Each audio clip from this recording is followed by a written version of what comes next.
La política es cultura, porque todo es cultura y porque somos radio. Radio Cultura. fmradiocultura.com.ar. Todos los accidentes por inhalación de monóxido de carbono son evitables. Naturgy te brinda consejos de prevención para que tu casa sea un lugar seguro. Chequea que la llama de los artefactos sea de color azul. Hacé revisar periódicamente las instalaciones y los artefactos por un gasista matriculado. No obstruyas los conductos ni rejillas de ventilación. No te olvides, al monóxido podemos ganarle juntos. Más consejos en www.naturgy.com.ar y seguinos en nuestras redes sociales. Al derecho y al revés, un programa de radio que aborda diferentes temas con una perspectiva amplia y siempre fomentando el debate respetuoso de posturas diversas.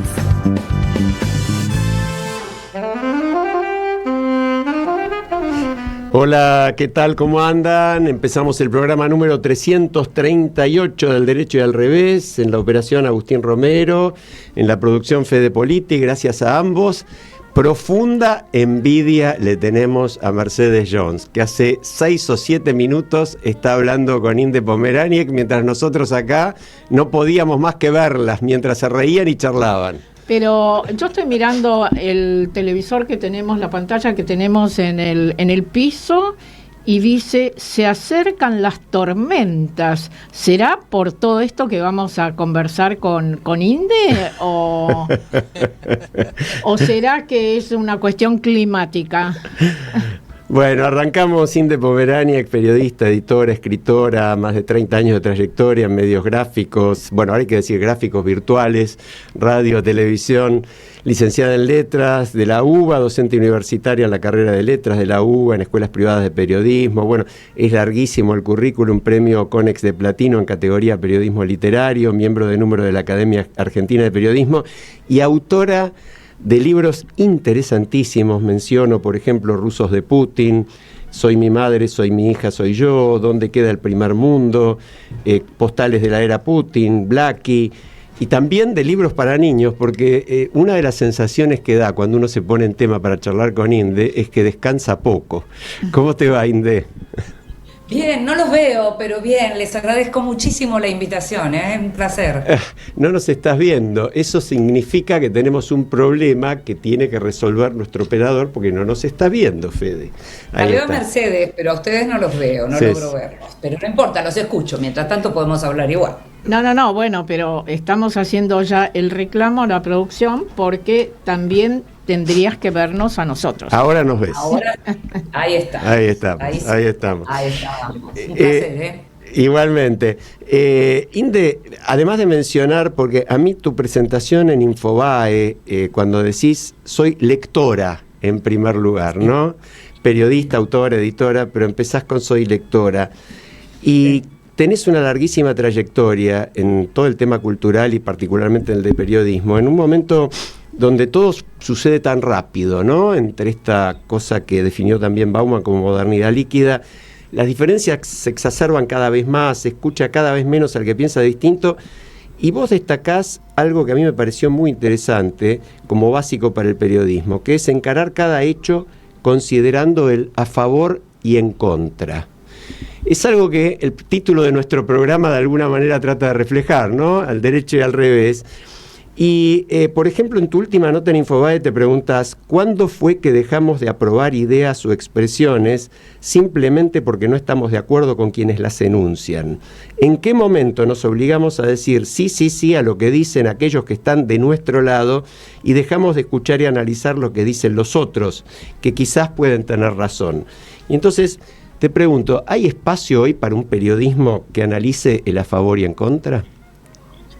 Yo creo que no hay espacio, pero creo que también depende de uno hacérselo el espacio. Yo muchas veces cuando dicto talleres de periodismo, les aclaro muchas veces a quienes se anotan que determinadas cosas que digo yo tal vez tienen que ver con que yo me puedo permitir algunas cuestiones o con que a mí me pueden permitir algunas cuestiones. Son los mismos talleres en los que hablo acerca de lo que hoy podríamos llamar periodismo del yo o las notas de opinión. Hay algo que tiene que ver con la legitimación que uno tiene a determinada edad o en determinado momento de tu carrera, digamos, que se te permiten ciertas cuestiones. Y en este sentido pienso lo mismo en relación a las formas de hacer el periodismo. Yo escribo, afortunadamente, yo estoy muy feliz de trabajar para Infobae, ya son muchos años, trabajé 5 años y pico, creé la sección Cultura, la edité durante 5 años y pico, y ahora ya hace como 2 años que estoy haciendo newsletter y hago entrevistas y sigo siendo como, digamos, una persona de la casa, y me siento muy cómoda porque al mismo tiempo escribo realmente sobre lo que quiero y de la manera que quiero. Y teniendo en cuenta lo que significa Infobae en relación a las breaking news y a lo que significa en relación al periodismo digital en general y a lo que tiene que ver con todo el periodismo más nuevo que vemos, que a mí se me permita tener ese espacio, quiere decir que se sabe que hay gente que quiere ese tipo de materiales. Y si hay gente que quiere ese tipo de materiales, hay que dárselos. O sea, es así. Hay que buscar la manera de legitimar también eso, ¿no? Sí, bueno, fantástico lo que decís y agregabas, hay que hacerse el espacio. Bueno, creo, Alejandro, nosotros nos hacemos el espacio, ¿no? Para el a favor y en contra, para el derecho y al revés. Me parece muy interesante que gente como vos comparta esta posición. Y quiero felicitarte por esta definición tuya que decís, soy lectora. A mí me parece fantástico. Borges, sabrás, decía, muchos se vanaglorian de lo que han escrito, yo me enorgullezco de lo que he leído. Y María Elena Walsh tiene un artículo fantástico que una de mis hijas me lo regaló enmarcado, que el título es Un personaje feliz. Y ese personaje feliz es el lector. Desde ese lugar, felicitaciones. Pero ahora quiero preguntarle algo a la escritora. Y quiero preguntarle sobre tu libro, Soy mi madre, soy mi hija, soy yo. Allí decís, a veces me digo, soy mi madre y soy mi hija, y me pregunto dónde estoy yo, dónde queda mi lugar. Y pienso que eso tal vez es algo que pasa a esta altura de la vida y que no soy la única a la que le sucede algo así. Te puedo asegurar que no, yo lo siento tanto como vos, siento que yo soy el futuro de mis antepasados y el pasado de los que me sucederán. Contanos algo más de este libro, que el tema me parece apasionante.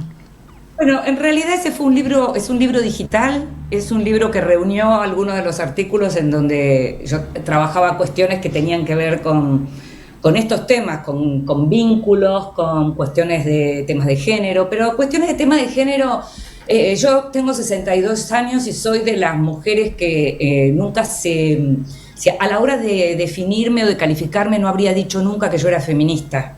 A partir de Ni Una Menos y de mi participación en Ni Una Menos, puedo empezar a incorporarlo a judía argentina feminista, pero no existía o argentina judía feminista o feminista argentina judía, el orden es aleatorio en ese sentido. Madre, o sea, no me gusta que haya una cosa que tenga que priorizar alguna de esas cuestiones, porque todo eso hace a mi identidad. Y ese libro de algún modo reúne todos esos artículos en donde yo reflexionaba sobre estas cuestiones.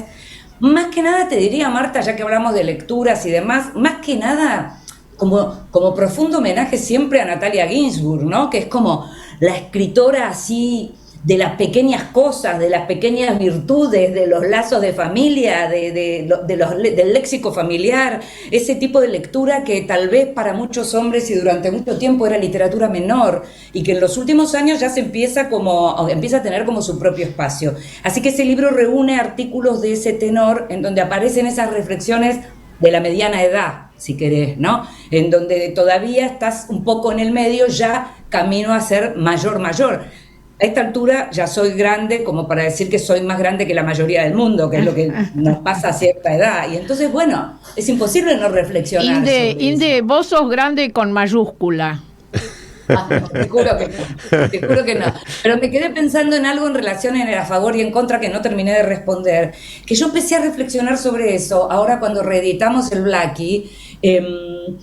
Empecé a reflexionar porque me preguntaban, bueno, ¿qué pensás? ¿Qué periodismo, qué diferencia había en el periodismo que ella hacía con el que hacemos hoy? Y yo diría que hay muchas diferencias, pero que fundamentalmente en la época en que Paloma Efron hacía periodismo, todavía estaba esa obsesión por encontrar el a favor y en contra para que el oyente o el televidente o el lector sacara sus propias conclusiones. Y lo que ahora tenemos es puro sesgo de confirmación. Vemos un canal y sabemos lo que vamos a escuchar, vemos otro canal y sabemos lo que vamos a escuchar y lo que vamos a ver y las vergüenzas que van a pasar mis colegas y nosotros los vamos a estar viendo. Lo mismo nos pasa en algunas lecturas, menos, diría que el periodismo gráfico, hay canales que dan vergüenza y esos mismos grupos de medios tienen diarios que siguen siendo muy legibles y diría que con periodistas de muchísima calidad, pero antes había como una obsesión por tratar de buscar todos los ángulos de un tema,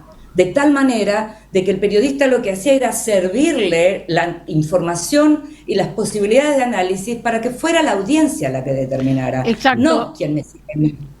Exacto, y yo agregaría, Inde, que no es la decadencia que estamos viviendo. Abarca absolutamente todos los espacios, no solo la política, abarca a los empresarios, abarca el periodismo, como vos decís, la justicia, ni hablemos, la ¿no? justicia, las organizaciones no gubernamentales. De eso tenemos que salir, pero tenemos que sentirnos interpelados, absolutamente todos. Yo creo que es una de las cosas de las que hablo en el último newsletter, y lo hablé también cuando escribí sobre la película de Nanni Moretti y un libro que salió sobre la cultura woke y la izquierda. Yo creo que no terminamos de darnos cuenta, o que empezamos a darnos cuenta de la tragedia que significó la implosión de la socialdemocracia en el mundo. Uh-huh. Como diría que como núcleo en el centro de un espectro ideológico que hacía que nos burláramos de la idea de la ancha avenida del medio, pero en esa ancha avenida del medio cabíamos todos, y el problema es que ahora no puede ser que uno tenga que necesariamente convertirse en un extremo cuando de pronto uno intenta mantener un equilibrio y justamente evitar esa polarización. A mí nunca me dio vergüenza que me llamaran Corea del Centro, no me da vergüenza. Claro, así es. Mercedes. Ahí sí, yo lo querría relacionar a esto que estás planteando con... a mí me encantó una entrevista que te hizo Sol Leguizamón, donde al final vos decís que con tu experiencia, por haber estado en medios grandes y que se dirigían a grandes audiencias, vos en general tratás de buscar justamente una audiencia vasta, amplia, y entonces no escribís para poquitos. Y a mí me parece importante que le comentes a la audiencia este tipo de trabajo que vos haces de construir comunidad a partir de escribir para audiencias diversas. Sí, me parece interesante lo que decís porque forma parte también como de una preocupación. En general, desde que yo hice en mi vida fundamentalmente periodismo cultural y periodismo internacional.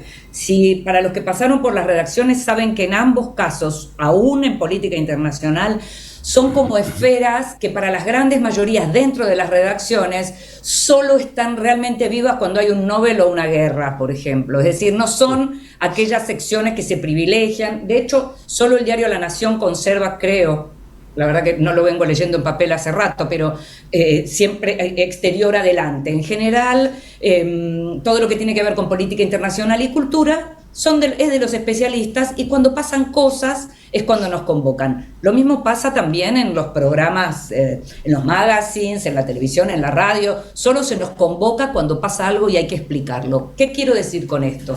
Que hay algo del orden de la divulgación, que a mí la divulgación es una de las ideas del periodismo que más me interesaron siempre, y que tal vez no se tiene demasiado en cuenta. Me interesa que el otro me entienda, y me interesa que el otro me entienda, pero también me interesa que el otro crezca conmigo, ¿no? Por eso también siempre me resultó muy importante trabajar en los medios públicos. Para mí trabajar en los medios públicos, haber hecho Visión 7 Internacional y la continuación del noticiero internacional que hice después entre el 2016 y el 2018, es decir, hacer un noticiero internacional en la televisión pública sabiendo que eso llegaba a todas las provincias, o hacer Vidas Prestadas en Radio Nacional, un programa sobre libros durante 5 temporadas, siempre lo que me provocaba era casi algo del orden del, no sé cómo llamarlo, de la docencia, docencia y divulgación, pero docencia no desde que yo estaba arriba, sino compartir algo que yo sé y que me parece importante. Siempre me gustó recomendar, entonces siempre me parece importante poder hacer eso desde los medios, porque es una manera como de llegar, y porque sobre todo porque cultura y política internacional son esas disciplinas que mucha gente cree que no son para ellos. Tal cual. Quienes hablan de esos temas hablan para los propios, no hablan para el que no sabe o para el que sabe menos. Ahora, entonces, en ese sentido, me parece importante esto que decía Mercedes por eso, ¿no? Para generar eso de comunidad, esa idea.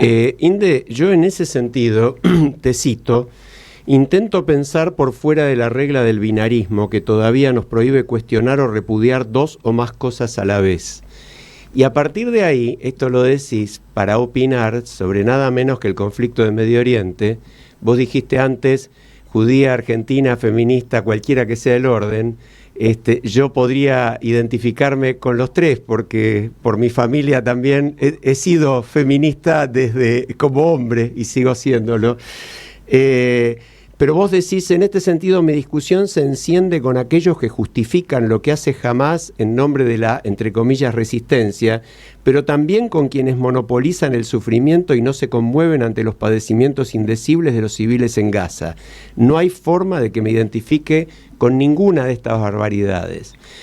A mí me parece extraordinario el concepto, lo comparto plenamente. Ahora, te pone en un lugar donde en momentos de grieta lo más factible es que te peguen de los 2 lados en lugar de... Eso pasa, claro. Sí, pero estoy acostumbrada y hace muchos años, ya yo cuando hacía periodismo internacional solamente, digamos los años que trabajé en eso, que hacía eso en el diario Clarín y también en el noticiero de Canal 7, yo había decidido no ocuparme, que no fuera mi especialidad, Medio Oriente. Pero básicamente, no solo porque era algo, digamos, que me podía hacer sufrir en términos personales o familiares, sino porque no tenía espalda para resistir a mi propia familia judía, por llamarlo así. Es decir, me costaba mucho cada vez que me escribían para cuestionarme algo en relación a lo que es el conflicto con los palestinos. Y entonces había yo decidido más o menos correrme y muy esporádicamente aparecía, de modo que sé muy bien en qué momento empezó a usarse la palabra sionista como insulto. Me acuerdo muy bien porque escribí además sobre eso. Cuando por otra parte yo crecí con el sionismo como la idea de, bueno, Israel, cuando yo nací ya existía el Estado de Israel, Israel es ese lugar a donde todos los judíos podemos ir si queremos, nos van a recibir, vamos a estar ahí. Llegar a Israel es como llegar a Koach, uno entra y sabe que está en un lugar que es completamente, es una sensación que no la tenés en ningún lugar del mundo. O sea, a mí eso me sorprendió enormemente, es muy raro para un judío no ser el otro, ¿sí? Entonces, todo eso está perfecto. Ahora, ¿cómo vas a crecer de la manera que creces? ¿Avanzar de la manera que avanzás? ¿Enriquecerte de la manera que enriqueces? Si lo que tenés al lado es una pobreza fenomenal, gente que te detesta, que lo único que quiere es terminar con vos. O sea, hay unas trampas ahí fenomenales. Y sobre todo cuando tenés gobiernos como el que tiene Israel ahora, y que en los últimos 20 años lo tuvo muchas veces, porque Netanyahu permanentemente está volviendo, digamos, y que es un hombre que se acomoda con quien sea, y en este momento, como no hemos visto nunca, está con una alianza en donde hay supremacistas que uno hasta podría comparar, y lo digo de manera que me avergüenza, podría compararlo con los integristas de Hamas del otro lado. Sinceramente eso es algo que a mí, yo no me identifico con esa gente, como no me identifico con la gente que lo va a premiar ahora Me molestó muchísimo que ayer todos los medios salieran con la comunidad judía va a premiarlo al presidente Milei y a su hermana. No, son los Lubavitch los que los van a premiar, no es la comunidad judía. La comunidad judía es infinitamente más vasta. No me identifico con nada que tenga que ver con esa cuestión, digamos, ni con la ultraortodoxia judía, ni con la cuestión religiosa. Para mí la cuestión religiosa judía es mi literatura, mi tradición. Yo tengo que ver con el laicismo judío, profundo laicismo judío, separación de religión y Estado. Eso es lo que a mí me identifica. Ahora, en paralelo, no, hermoso, pero en paralelo, vos justamente, diciendo todo esto, también podés decir dónde está el repudio a la violación como metodología de guerra, al horror de lo que pasó el 7 de octubre y los días siguientes, ¿no? Sí. Mira, a mí hay algo que tengo muy claro a partir del 7 de octubre, lo tengo pero clarísimo. Yo no tengo ningún problema en escuchar todas las críticas del mundo, porque las hago yo, porque leo el diario Haaretz todos los días, varias veces por día. Tengo clarísimas las críticas hacia el gobierno israelí, primero por no haber protegido a la población como debió hacerlo. Y no lo hizo por montones de motivos, y quiero creer que básicamente tiene que ver con la arrogancia esos motivos. No quiero pensar en cuestiones conspirativas de otro orden porque es demasiado violento y horroroso. Sí pienso en la arrogancia como una de las grandes razones. No me preocupa que cuestionen al gobierno, no me preocupa que lo cuestionen ni que digan que hay que juzgarlo a Netanyahu. Estoy de acuerdo en todo eso. Ahora, si vos, mientras me estás diciendo eso, no reconoces lo que fue la masacre del 7 de octubre, no tengo nada que hablar con esa persona, nada que hablar. Eso es algo que está primero, y además quien rompió el cese del fuego en esta oportunidad fue Hamás. Es así. Exactamente.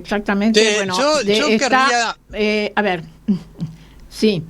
De más está decirte que coincidimos absolutamente, te escuchábamos con mucha atención, en silencio. Y bueno, Mercedes, después yo quisiera preguntarle algo a Inde. Sí, lo mío era más para asociar a algo que me encantó de todas las cuestiones que descubrí con Inde.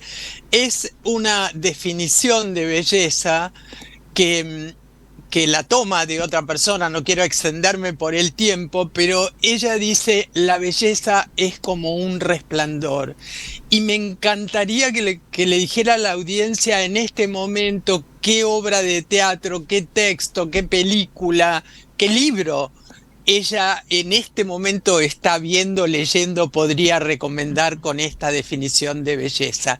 ¿Qué le provoca o en qué pieza de arte ve este resplandor de belleza, como para compartirlo con nosotros?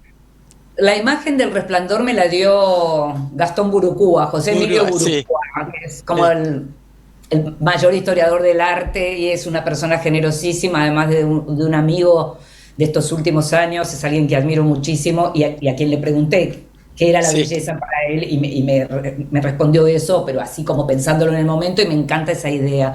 Estoy todo el tiempo buscando imágenes, como busco imágenes para ilustrar mis propias notas, y como en pandemia trabajé mucho también buscando.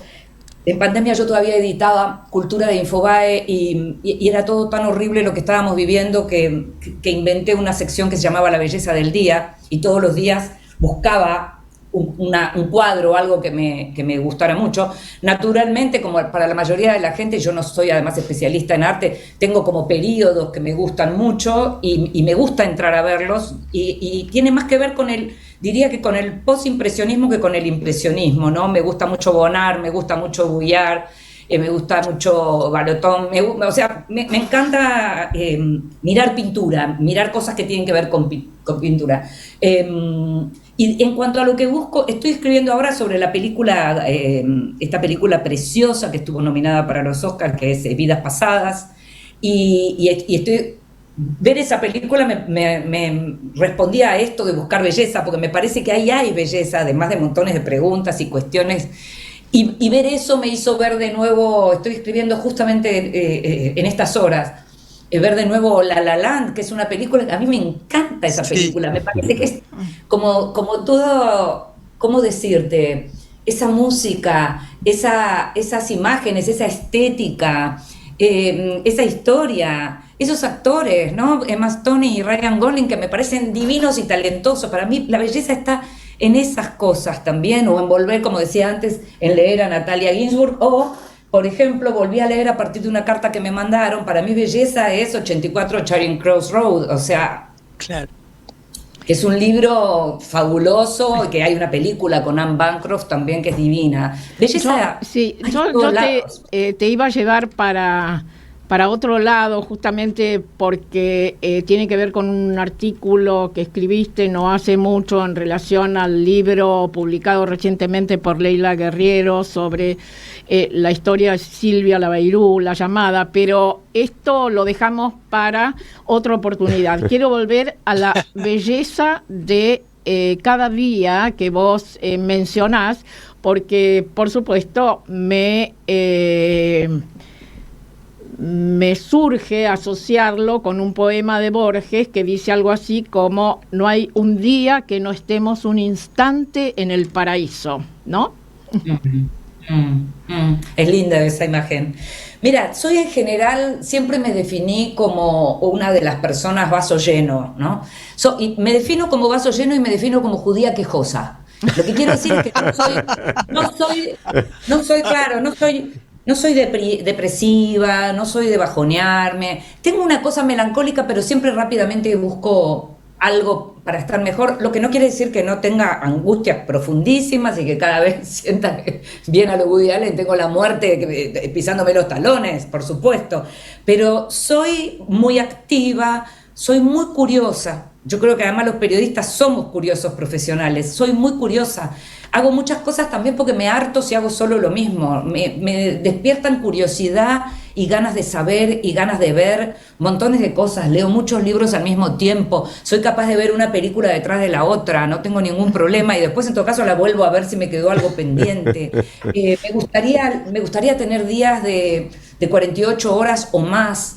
Estoy por ser abuela por primera vez, dentro de pocos días van a ser mi primera nieta, y estoy como absolutamente expectante con lo que significa eso también en términos de belleza, volver a tener un cachorrito que es mío propio, de mi familia. Inde, tu próximo libro tiene que ser: soy mi madre, soy mi hija, soy mi nieta, soy yo. Inde, es muy buena idea. Estamos abusando de tu tiempo, de lo que habíamos acordado. También nosotros vamos a tener que ir a pausa, pero yo hay dos cositas que no puedo dejar de decir.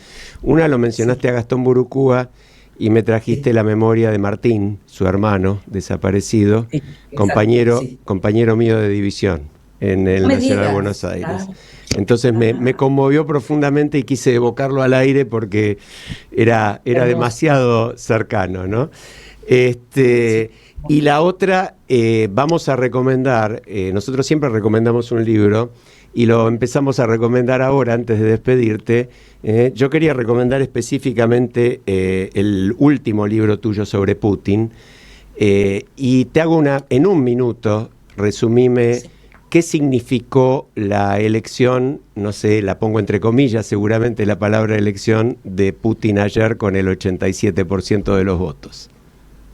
Primero, creo que está muy tranquilo y debe estar, más allá que dijo que quería que ganara Biden, eso lo dijo para provocarlo a Trump, porque Trump lo admira muchísimo y Putin lo tiene siempre como ahí, como de rodillas. Y él sabe que si gana Trump tiene mucha tranquilidad, primero porque Trump no va a mandar no solo armas, sino que se va a alejar de la OTAN en ese sentido, como ya lo dijo, por otra parte. Siente que en Europa la cosa está ardiendo, pero hay diferencias enormes entre lo que acaba de decir Macron y lo que el gobierno alemán, más allá de que la CDU en Alemania esté de acuerdo con llevar incluso hombres al combate. Creo que tiene pensado tener además una guerra de largo aliento, que no le preocupa mantenerla así y cada tanto matar a algunas personas. Pienso que está seguro, que está tranquilo y que cree que tiene, como aquella famosa frase, cada hoja que se mueve la maneja. En relación a lo que él siente, por lo que yo lo conozco, se me ocurre que pasa por ahí. ¿Qué va a pasar después? Solo hay que prestarle atención a aquellos aquellos que son candidatos que quieren llegar a la presidencia, que quieren terminar con Vladimir Putin y que están haciendo las cosas prolijamente. Navalny no las hizo prolijas en el sentido de que transgredía permanentemente. Y era una manera de llamar la atención, pero fue también una manera de que su vida acabara muy pronto. Hay dos personas, uno es Nadezhdin, no me acuerdo ahora el nombre, Boris creo, que está en Rusia, y hay que prestar atención a quienes están en Rusia. Los que están fuera de Rusia, dudo seriamente que puedan llegar a hacer algo. Inde Pomeráñez, escritora, lectora, periodista, docente. Como vos decís, querríamos nosotros también, por lo menos si no que el día tenga 48 horas, que este programa hubiera tenido un par de horas más para seguir charlando. Te agradecemos mucho. Muchísimas gracias por la invitación, Ale. Te mandamos un beso. Muchas gracias. Gracias a vos, Inde. Y nos Chau, vamos a una pausa alegre. León Gieco, Joana Gieco y un carnavalito. Al derecho y al revés. Las dos caras de la realidad. El yin y el yang de los temas actuales.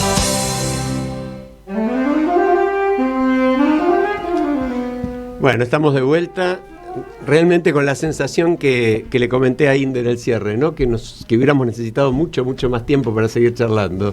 Sí, realmente es un gusto, un placer, y además la forma que ella tiene de divulgación es, como decía, su manera de hacer docencia también, ¿no? Tal cual. No, y eso que dijiste vos, lo que tratamos de hacer nosotros es exactamente eso, dejar a la gente que nos escucha pensando, colaborar para que los demás incorporen cosas que de repente podemos traer con los invitados, con nuestros propios pensamientos, pero no para bajar una línea, no para decir esta es la dirección. Inde lo dijo con mucha discreción, pero ella habló con claridad de un canal de televisión y un diario, el diario que sigue teniendo una amplia diversidad y que sigue expresando una cantidad de cosas, y el canal del mismo grupo que parece trinchera de grieta, pero el otro día un periodista amigo me decía, parecería que en ese canal, La Nación Más lo voy a decir, están adivinando lo que quiere hacer Milei para hacerlo ellos antes, ¿no? Y bueno, es un poco, es el ejemplo más claro para mí de grieta. Como te diría algún joven, bueno, eso garpa, ¿viste? Claro, eso garpa. Tal cual. Una palabra cortita, igual, por supuesto escucho lo que ustedes agreguen.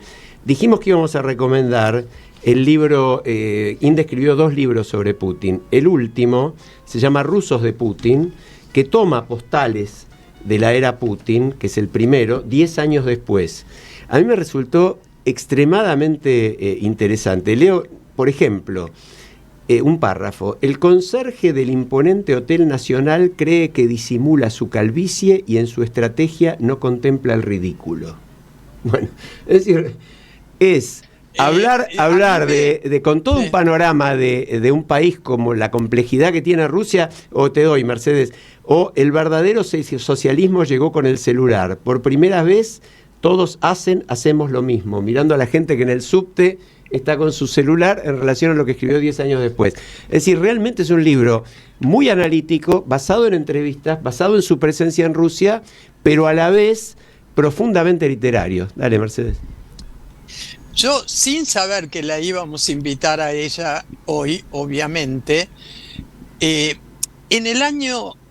febrero del año 2022, leí una nota de ella que me impactó muchísimo, porque ella hablaba de la ofensiva en Ucrania y decía que mostraba que las ambiciones imperiales de Putin, que nadie ignoraba, parecían desbocadas y sin freno a la vista. Pero lo más importante, y lo voy a leer porque lo rescaté, ella cita a un analista ruso que dice: los gobernantes rusos más exitosos fueron siempre aquellos en los que se combinaban cualidades de criminales y estadistas. Qué bárbaro.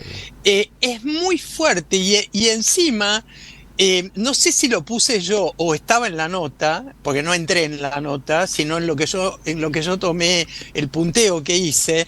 Yo pensé que los gerentes y CEOs más exitosos del mundo son los que combinan ambición desmedida con personalidades sociopáticas, que no sé de dónde lo saqué, pero son estudios realizados, ¿no? Yo lo uní a esto de gobernantes que unen estas características de estadistas y criminales, y gerentes y directores de empresas que unen ambición desmedida con personalidades sociopáticas. Es muy fuerte. Bueno, eso está en Los rusos de Putin. Ideas, ¿no? Te aclaro, esa frase que acabas de leer está en Los rusos de Putin, libro que recomendamos. Buenísimo. Marta, Bueno, adelante. Vamos a la al polémica, derecho o al al debate. revés de la realidad actual nacional. ¿Por dónde empezamos? ¿Por el derecho o por el revés? ¿Qué sé Y yo yo? estoy viendo mucho revés. Hay mucho revés. Sí, mucho revés. Bueno, por supuesto está el tema del DNU, que si va a ser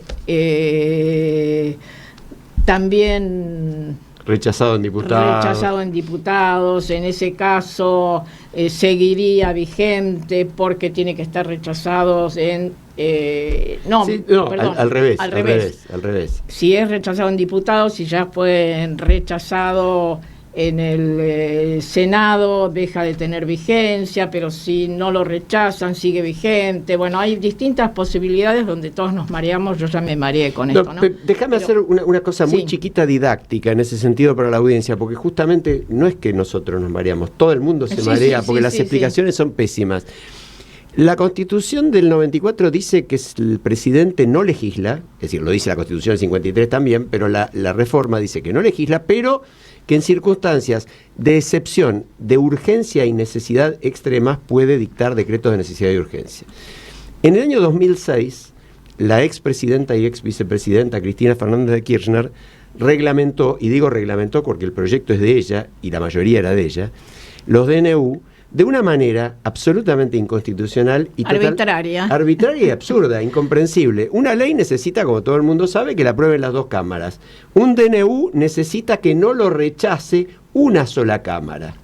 Es un disparate. Por eso tuvimos tantos grotesco. DNU vigentes en la época de Alberto Tal cual. Fernández, porque, bueno, no había sido rechazado por ambas Y cámaras. aclaremos, la de Alberto Fernández, en la de Macri, en la de Cristina, en la de Néstor, en todas las posteriores al 94, Menem también, ni hablemos. Entonces, este es el disparate del DNU. Pero bueno, quería hacer esa aclaración porque lo que nadie discute en el medio de todo esto, porque ahora parece que los DNU son buenos o malos según quien los dicte. Sí, ¿no? sí, tal cual. Y lo que nadie discute en este caso es el disparate de esa ley, A que no veces debería existir. es bueno recordar con historia, con datos, de dónde proviene esto, ver quién lo utilizó a su favor, por qué ahora se oponen, etcétera, ¿no? Exacto. Bueno, yo creo que hay dos temas, por lo menos a mí me preocupan. El tema de las inundaciones, en la provincia de Buenos Aires, con el nivel de inversiones que ha habido, con el nivel de supuestas obras que se realizaban, y sin embargo se ha notado absolutamente el abandono. Y bueno, no sé qué opinás vos, qué opinan ustedes. A mí me parece criminal esto. A mí me parece que son las cosas de todos los días que la gente quiere que los gobiernos resuelvan y que no se resuelven. Hay gente que está acostumbrada a que cuando llueve más de 20 milímetros tiene que andar mínimamente hasta los tobillos, después la rodilla, después los muslos adentro del agua, ¿no? No sé, Mercedes, Pero vos lo los ves. testimonios que se escuchaban estos días, Un horror. el sufrimiento, la pérdida. Y la falta de previsión, Marta, falta porque de previsión, se sabía, venía exactamente. lloviendo, estaba anunciando 4 días, 5 días, 6 días, ¿y dónde estaba el Estado, en este caso de la provincia de Buenos Aires, para ayudar a las víctimas, ¿no?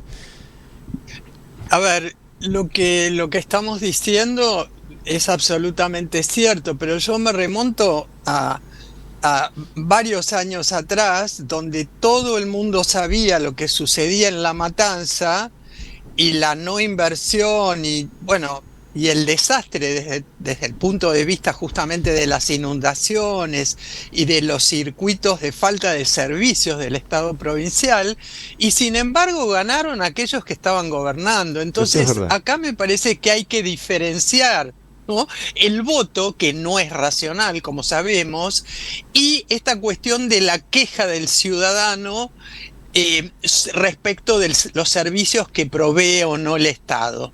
Y ahí hacer un corte y empezar de nuevo, porque si uno mira en televisión, los testimonios de la gente es bueno, medio como que estamos acostumbrados, o se quejan, no importa, pero después vuelven a votar a los mismos funcionarios. Entonces ahí es donde yo creo que habría que analizar desde otra perspectiva. En este caso deberíamos meternos en un tema que tiene que ver con la educación cívica, etcétera. Pero habíamos quedado también, Alejandro, en hablar de otro tema, Rosario. Yo creo que ahí se han notado, también se sigue notando improvisación, respuestas que son de alguna manera no muy pensadas en cuanto a la estrategia. Y yo quiero traer un ejemplo que me parece absolutamente importante rescatar, mostrar, y es el caso de Medellín, en Colombia. Y puedo hacerlo con algún conocimiento de causa. Yo estuve en el año 74 en Medellín. No sé si ustedes han estado en Medellín en algún momento, en Colombia. Sí. Bueno, yo estuve en el año 74 haciendo una visita por distintos lugares de Latinoamérica, y entre ellos estuve en Colombia, y dentro de Colombia, en Medellín. Era absolutamente trágico lo que ocurría ahí, absolutamente trágico, riesgoso, peligroso, etcétera. El narcotráfico estaba adueñado de la ciudad en gran medida, pero por supuesto, tipo Rosario. Era la ciudad más violenta del mundo, así lo definían incluso hasta los propios colombianos. Bueno, aquí que en el año 2017, yo era miembro del comité de expertos en ese momento en Administración Pública de Naciones Unidas, sí, y parte del jurado que elegía aquellos proyectos para premiar, proyectos para el servicio público. Y no dudamos, quienes integrábamos el jurado, en elegir como uno de los proyectos a premiar, uno desarrollado en Medellín, que eran siguen siendo las controladurías escolares, ¿no? Después puedo comentar eso, pero ir a Medellín a entregar el premio 33 años después, digamos. Me permitió estar allí y ver lo que se había hecho a partir del 2010 con Sergio Fajardo, el alcalde de Medellín, que luego fue el gobernador de Antioquia, que es como la provincia. Medellín es un municipio, una ciudad. Y la verdad, la sorpresa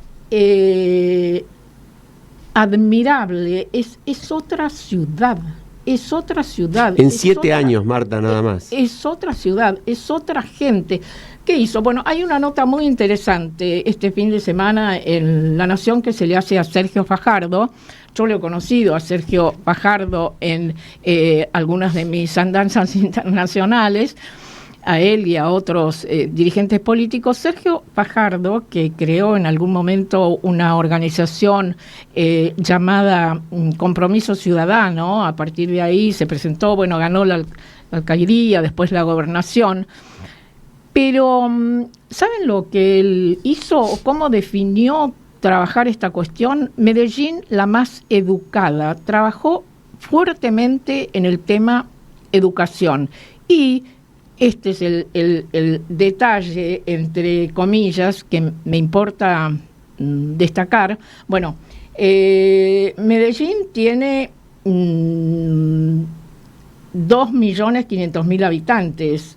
Rosario tiene 1 millón de habitantes. Claro, más del doble. Más del doble. Y una de las cosas que hizo para hacer Medellín la más educada, que era el centro del narcotráfico, el reino de Escobar, un detalle, una obra que en este momento es visitada por turistas, son escaleras, ellos no le llaman escaleras mecánicas, escaleras eléctricas, que de un punto de la ciudad suben al cerro, el cerro donde viven 250.000 personas, era el cerro más peligroso, más riesgoso, ahí estaba la guerra del narcotráfico. ¿Y qué hizo? Construyó con una licitación internacional lo que se llama escaleras eléctricas, es decir, escaleras que van desde un lugar de la ciudad, como si fuera Retiro, acá qué sé yo, suben son 150 metros de escaleras eléctricas que transportan a la gente que antes tenía que subir por una ladera escarpada, 350 escalones, llegaban cansados del trabajo o no iban a trabajar para no hacer todo ese recorrido, ¿no? En este momento hay en ese lugar centros culturales, hay lugares de diversión, hay grafitis hechos por artistas reconocidos y como ellos dicen, al principio fue la guerra, después vinieron la tecnología, el arte, el turismo. Claro. Y en este momento busquen Comuna 13, Medellín, Colombia, y ahí pueden ver las maravillas que se pueden hacer con cosas que aparentemente son muy simples. Ahora, yo ahí quiero unir lo que estás diciendo vos con los que trabajan el tema en profundidad. La semana que viene le anunciamos a la audiencia que lo vamos a tener a Gustavo Sierra, autor de 3 libros sobre el narcotráfico en distintos lugares de América y en particular de Rosario también. Hugo Alconada, Moni y Germán de los Santos han escrito una serie de artículos muy importantes el año pasado en La Nación. Hay muchísimos aportes de ese tipo. Todos, absolutamente todos los que estudian la cuestión van sobre lo que dice Marta, sobre cuál es la respuesta que se da desde el Estado a la sociedad para poder liquidar la base en la cual se afirma el narcotráfico. Eso, por supuesto, también incluye la ruta del dinero, los brokers, las empresas y las financieras que ayudan a lavar el dinero narco que están en Rosario. En Rosario hay varios senadores provinciales pedido su desafuero por acusaciones de vinculación con el narcotráfico, que el Congreso provincial los ha defendido y los ha mantenido adentro. Hay toda una ramificación de corrupción política, empresarial con los narcos, de la que se habla muy poco. Sobre eso no se fue nunca. Por el lado de ayudar a la gente, por el lado de hacerle a la gente, que es lo que hizo Medellín, la vida más fácil, integrarlos, hacerlos sentir parte y sacarle así el sustento al narcotráfico, sobre eso no hicimos nunca nada. Yo, estando allí, vi el orgullo que tenía la gente de todos estos cambios que se estaban generando y se sentían parte de... Y este proyecto que fue premiado, que son las controladurías escolares, niños o jóvenes de la escuela secundaria que eran elegidos, algunos por sus propios compañeros, para actuar como controladores del presupuesto de la escuela, etcétera, y tenía un grupo de ayudas también elegidos por los estudiantes que eran capacitados y tenían que rendir un informe de gestión a fin de año a la Controladuría General de Medellín. Impresionante. Y pude hablar con estos chicos y una de las cosas que me dijo uno que había sido elegido, le digo, ¿qué sentís vos cuando haces estas cosas? Y dice, siento que estoy aprendiendo a ser ciudadano. Qué bárbaro. ¿Mercedes? Sí, yo en realidad estaba pensando en esto que hace un rato en el programa Marta dijo, bueno, estás planteándolo desde la educación. Y acá lo que Marta describe es cómo a partir de lo territorial y de la inclusión física de la gente que no tenía acceso a determinados sectores de la ciudad, se va generando cohesión social. Y me preguntaba, ¿cuál sería un equivalente posible acá en Argentina, ya sea en La Matanza o en Rosario? Mira, yo creo, y esto lo dice Sergio Fajardo en la nota, no lo puede hacer solo el municipio, Tal cual. no lo puede hacer solo la provincia, no lo puede hacer solo la nación. Esto es un trabajo que deben hacer de manera conjunta Estado, y público provincia privado y municipio. Claro, tal cual. Se nos acaba el tiempo y antes de que se nos acabe, yo quería hacer una mención a algo que me parece que en la Argentina es como que, bueno, por eso lo pusimos en el debate, es todo tan rápido, ¿no? Porque esto del narco estábamos haciendo el programa la semana pasada, después vino el DNU, después insultos, peleas, provocaciones de todo tipo. Ya hasta nos olvidamos del Pacto de Mayo. ¿Llegaremos? Sí, tal cual. Pero hay un tema que surgió el fin de semana que se tomó por el lado del escandalete. Hoy el gobernador de la provincia de Buenos Aires le contestó al presidente que avaló lo que había dicho el diputado Espert, diciendo que los impuestos de la provincia eran tan abusivos que llamaba a la rebelión fiscal. Espert usó las palabras rebelión fiscal. Sí. El presidente dijo que estaba totalmente de acuerdo con Espert. Yo me pregunto, si revisamos los diarios del mundo en los últimos 30 o 40 años, si vamos a poder encontrar algún presidente de un país que llamó a que los habitantes de una provincia no paguen los impuestos, porque una cosa es llamar a cuestionarlo judicialmente, es totalmente legítimo, todo el mundo lo puede hacer. Cada ciudadano puede decir, este impuesto es inconstitucional, confiscatorio. A mí me parece perfecto, se opina, se va a un juez y el juez define, así es la sociedad, si no, estamos en la selva. Pero que un diputado nacional, cabeza de su sector, y el presidente digan, no paguen esos impuestos. ¿Qué pasa si del otro lado le dicen, ¿sabes qué? No hay que pagar impuesto a las ganancias porque lo van a reponer ahora y bueno, no paguemos impuesto a las ganancias? Yo creo que no se puede vivir en un país que se quiera llamar civilizado con estas maneras, ¿no? Me suena. Por esta apelación a la anarquía social. Yo quiero decir algo muy importante. Antes de que termine el programa, mañana es el cumpleaños de Inés Sanguinetti y quiero que mandemos un beso fuerte enorme al miembro del equipo, que nos encantaría cada tanto tenerla y compartir con ella su perspectiva tan inusual de algunas cuestiones y tan lúcida. Vamos Inés, feliz cumpleaños y a seguir creando, que vale la pena, ¿eh? ¡Qué lindo! Y a mí se me había ocurrido otra cosa. Inés es de esas personas que baila por la vida. Sí. ¿Te gustó? Claro que sí. E invita a bailar, ¿no? Nos invita a bailar. Tal cual. Y que además fomenta y ayuda y respalda a los que bailan y particularmente a los que no tienen medios, les provee la posibilidad a artistas de sectores carenciados, lleva el arte a la educación, lleva el arte a las escuelas, ayuda a escuchar, como en Jujuy, a las mujeres más carenciadas en cuanto a lo que es violencia de género.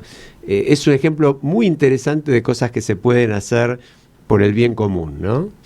Y recomendamos especialmente que busquen en internet la página justamente Crear Vale la Pena. Tal cual.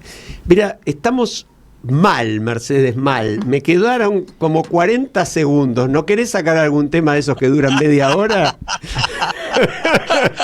No, a escuchar música, vamos a escuchar música. Porque ya que estamos hablando de cumpleaños, también tendríamos que decir que la semana pasada tendríamos que haberla saludado a una compañera de nuestro equipo.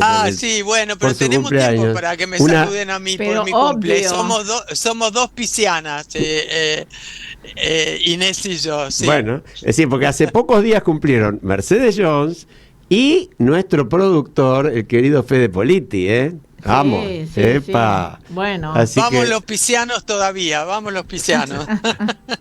Bueno, y ahora sí nos estamos yendo. Un abrazo para todos, hasta la semana que viene.